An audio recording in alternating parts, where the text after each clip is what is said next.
Delhi airport से मैंने Abu Dhabi के लिए 9 बजे फ़्लाइट पकड़ी, लेकिन जब मैं दोबारा से स्विट्ज़रलैंड के लिए चेक इन कर रहा था तो चेक इन करते ही उन्होंने मेरे को वहाँ रोक लिया। फिर से 11 बजे के आसपास मुझे जुडिशरी के सामने पेश करा, जांच करी तो उनको पाया कि मुझे गलत पकड़ा गया है। नमस्कार दोस्तों, मैं हूं राजकुमार चौधरी और आप देख रहे हैं चेतना मंच। आज हम पहुंचे हैं हबीबपुर उत्तर प्रदेश के जनपद गौतम बुद्ध नगर के ग्रेटर नोएडा क्षेत्र का एक गांव है और हबीबपुर से ताल्लुक़ रखते हैं प्रवीण कुमार अपनी पत्नी के साथ एक कंपनी के टूर पर गए थे, लेकिन आबू धाबी में वहाँ की गुप्तचर एजेंसियों ने उन्हें हिरासत में लिया। हिरासत में इसलिए लिया कि उनका जो चेहरा था वो किसी ऐसे व्यक्ति से मिलता था जो केरल का रहने वाला था और एक फ्रॉड के मामले में उसको ढूंढा जा रहा था। क्या हुआ, पूरा घटनाक्रम किस तरीके से हुआ प्रवीण? कब आप यहाँ से गए और कैसे कैसे आपका वो सफ़र था? मैं यहाँ से 11 तारीख की रात को दिल्ली एयरपोर्ट से मैंने अबू धाबी के लिए 9 बजे फ़्लाइट पकड़ी और वहाँ पे मैं 11:20 पर उतरा अबू धाबी एयरपोर्ट पे।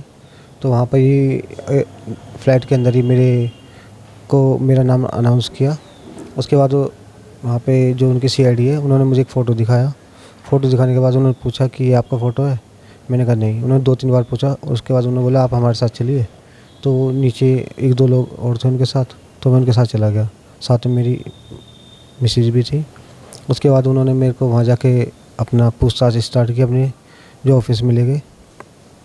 फिर उन्होंने मेरे एक रेटिना का टेस्ट किया, आँखों का। उसमें उन्होंने मुझे गुड बोला।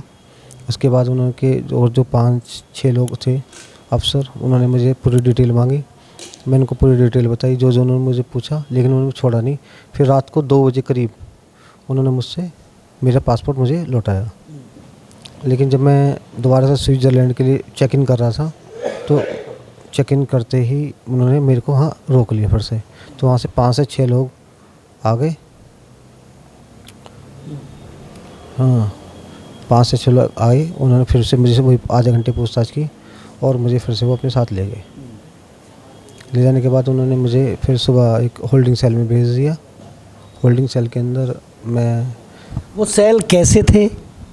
क्या वो जैसे हमारे यहाँ पे हवालात होती हैं ऐसी थी या कुछ उनसे बदलाव था?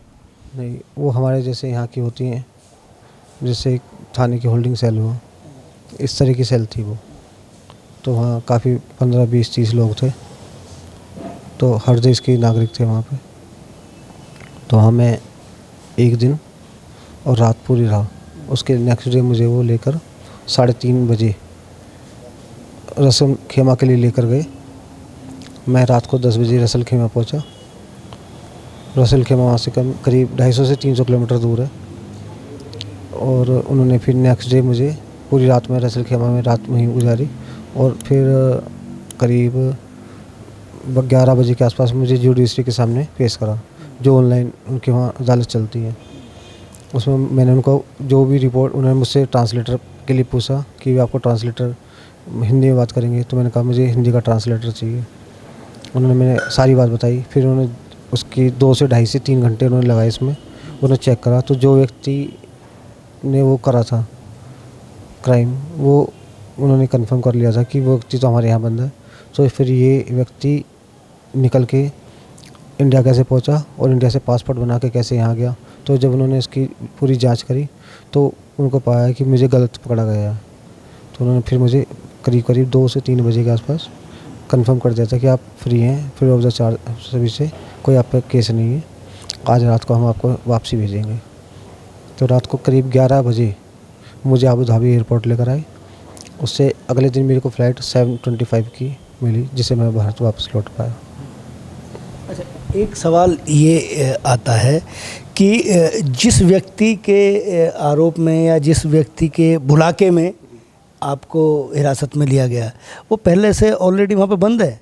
हाँ, वो व्यक्ति जो वहाँ पे एक अफसर था उसने मुझे बता दिया था। हालांकि जो सीआईडी वालों ने मुझे नहीं बताया कि ऐसा कुछ हुआ, लेकिन उनके एक अफसर ने मुझे, जो वहाँ पे फ़ौजी था, जिन्हें फ़ौजी की ड्रेस पहनी, उसने मुझे रात को ये 9 बजे पूरी बात बता दी थी कि ऐसे ऐसे ये व्यक्ति है और आप गलत फंस गए थे, इसमें गलत पकड़ा आपको। तब मुझे पता चला, क्योंकि वो अरबी में बात करते थे तो मुझे पता नहीं चल पा रहा था कुछ भी कि भाई क्योंकि उतना जो हिंदी वाला ट्रांसलेटर था उतनी मुझसे पूछता था, उतने ही मैं जवाब देता था उसको। तो उसने पूछा पासपोर्ट, मैंने पासपोर्ट दिखा दिया अपना फ़ोटोकॉपी। इसमें ये हुआ मेरे साथ। अच्छा, जो सेल था उस सेल में पहले से लोग बंद होंगे, तो हिंदुस्तान के कुछ और लोग भी बंद थे क्या? जो यहाँ अबू धाबी में होल्डिंग सेल था, हिंदुस्तान के वहाँ पे केरला के 1-2 निवासी थे और पाकिस्तान के थे कुछ लोग, इजिप्ट के, फ़िलिस्तीन के, और कुछ लोग बाहर की फॉरेन कंट्री मतलब दूसरे देशों के भी काफ़ी लोग थे। तो वहाँ पे मैं था उसमें, लेकिन जो रसल खेमा में था वहाँ मैं अकेला था, एक ही सेल में केवल।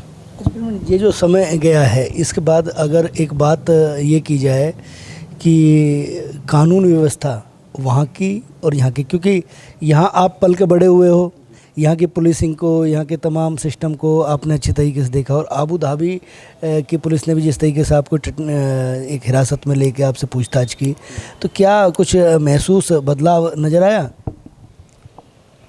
नहीं, यहाँ की जो पुलिस है अगर ऐसे किसी को भी पकड़ती है तो पहले उसकी पूरी जांच करनी चाहिए, उसको इस तरह से आप हिरासत में ना रखें, कहीं दूसरी तरह अच्छे से रखें उसको, कि भाई पहले कंफर्म करें कि ये जो हमने पकड़ा है व्यक्ति को वो ये वही है या कुछ ऐसा तो नहीं गलत हो।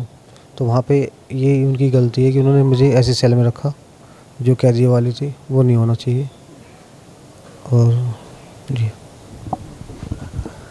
मेरे साथ इनके मामा जी भी मौजूद हैं, क्योंकि उस परिवार के ऊपर क्या बीतेगी कि अगर 2.5 किलोमीटर दूर किसी परिवार के एक सदस्य को हिरासत में पुलिस ले ले और एक अपराधी के तौर पर सूचना मिले तो क्या बीतती है।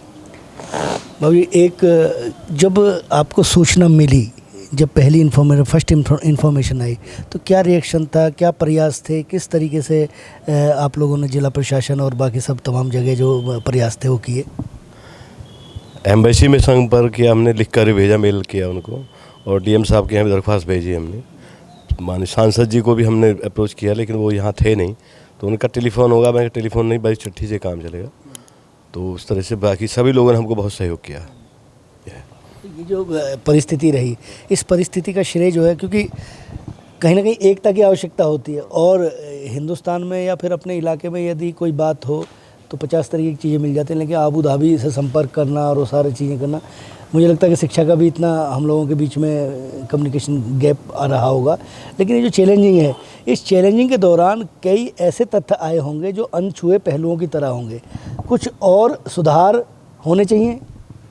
सुधार तो होना चाहिए और तेज़ी से होना चाहिए काम तो, लेकिन काफ़ी अच्छा हुआ है काम। वैसे हम भी ये दोष नहीं दे सकते अभी किसी को भी। हाँ, जिस तरह हमको वहाँ भी यहाँ भी एम्बेसियों ने, वहाँ के एम्बेसडर महोदय ने, सब लोगों ने जिस तरह हम सहयोग किया है, तो उसमें इसका श्रेय, ये जो प्रयास है, इसका श्रेय किसको देंगे आप, अगर ये अब किसको बताएं हम? हमको कोई ऐसा है नहीं जिसने हमको सहयोग नहीं किया। मतलब लोगों ने बिना जाने ही हमारा सहयोग किया, हर आदमी हमारे साथ खड़ा था, गांव भी, क्षेत्र भी, जो भी लोग हमारे जितने थे, कोई किसी आदमी का एक तरफ से ये नहीं कह सकते उसने हमको नहीं किया, बिना कहे लोग हमारे साथ थे। मीडिया भी भारत का, सब लोगों ने हमें बहुत सहयोग किया। बिल्कुल स्वाभाविक तौर पर जब इस तरीके की आफत आती है तो उस समय एक संयम की आवश्यकता होती है, और संयम के साथ साथ सही दिशा में प्रयास करने की ज़रूरत होती है, तो उस तरीके के सार्थक चीज़ें सामने आती हैं। कैमरा पर्सन शिव के साथ राजकुमार चौधरी, चेतना मंच, हबीबपुर, ग्रेटर नोएडा, उत्तर प्रदेश।